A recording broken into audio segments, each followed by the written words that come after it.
નમસ્કાર દર્શક મિત્રો, સત્યસ્વરાજ ન્યૂઝમાં આપનું સ્વાગત છે। વડોદરા શહેરના દક્ષિણ ઝોનમાં પૂરગ્રસ્ત વિસ્તારમાં આપવામાં આવતા ફૂડ પેકેટો માંજલપુર ખાતે આવેલી વોર્ડ નંબર 18 ની ઓફિસ ખાતે જોવા મળ્યા।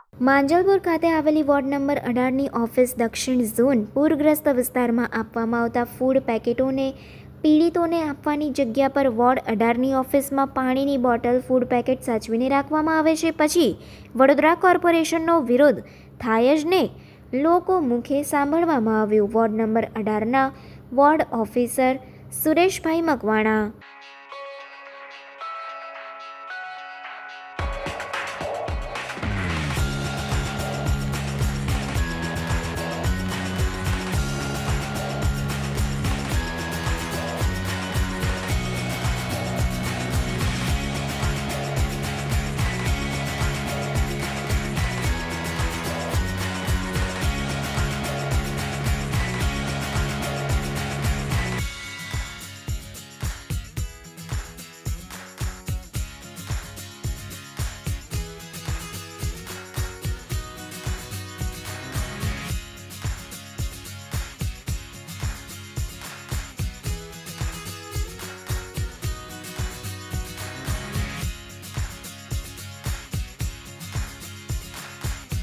સમાચારોની ઝડપી અપડેટ માટે હમણાં જ સત્ય સ્વરાજ ન્યૂઝ ચેનલને લાઇક, શેર અને સબસ્ક્રાઇબ કરો।